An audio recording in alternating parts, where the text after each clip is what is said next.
Hello and welcome to the first lecture of life processes in living organisms part 2.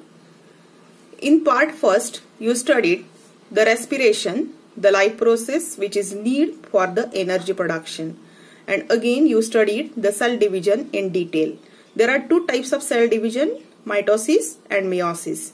You know very well, out of that meiosis is responsible for the formation of gametes, and so that this is the main cell division which is related with the reproduction.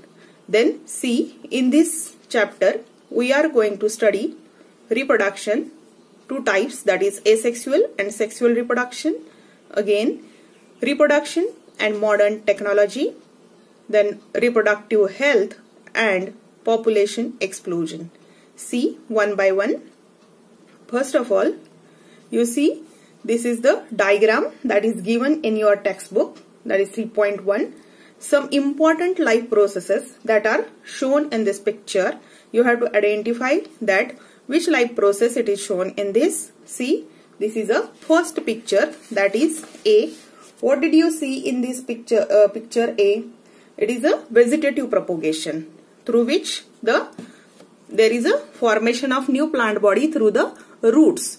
Then in the second diagram, that is in the B, what did you observe? That the hen is laying the eggs, and in the C the germination is there, and in the D from one cell we get two cells. That means all these picture, it shows the important life process, and that is the reproduction. Then how we can define this reproduction? We know that all living organism that produces new individuals of the same species from an existing individual. This means that a living organism, it produces the new individual which looks similar to themselves, and for that the pre-individual is there. That means from the cat we get the we get the kittens, or from the dogs we get the puppies, or from the human beings we get the small individuals. This means that all the organism, they gives rise the new individual of the same species. Means cat gives rise the cat, dog gives rise the dogs, or the human beings gives rise the human beings. So in this way we can define the reproduction. Why this reproduction is important? What will happen if there is no reproduction? We know that for the formation of new organism, this reproduction is very necessary, so that the number of species that remains the constant, or to maintain the number of species in the ecosystem, this reproduction is necessary. Again, to prevent the extinction of the species. If no reproduction is there, no new individual formation is there, and so that there is a fear of extinction of the species, and so to avoid the extinction, this reproduction is very necessary. Again, the third importance is that it is one of the reason for evolution. Then see, there are main two types of reproduction, that is sexual reproduction and asexual reproduction. We know that in asexual reproduction, no union of gamete, and in the sexual reproduction there is formation of male and female gamete, and the fusion of the gamete gives rise new individual. Let us see one by one. Asexual reproduction.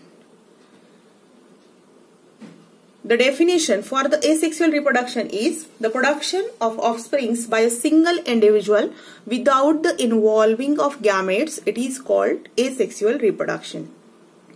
Means single individual is capable to give rise the new individual. There is no formation of gamete. There is no involvement of two individuals. No formation of gametes. Only single individual. It gives rise the new individual of the same species. This type of reproduction, it is called asexual reproduction. Again, this is a uniparental reproduction and occurs by mitotic cell division. You know that what is mitotic cell division and why it is called uniparental? Because the single parent is involved in this reproduction, so that it is a uniparental reproduction. Then see, Again, a look to the mitosis. It is a type of cell division and it leads to the growth and development. It occurs in the somatic cells. We studied it in the first part. Then we can represent this mitosis just like that. If the parent cell it having diploid set of zygote, after reproduction it gives rise the two sets of chromosomes, two cells with diploid sets. It restores the original chromosome number. Then see, what are the disadvantages of asexual reproduction? In the asexual reproduction, see, we know that in this, the lack of genetic variations. We know that in the asexual reproduction, only one parent is involved. So, no fusion of gamete, no genetic exchange takes place. That's why no genetic variations.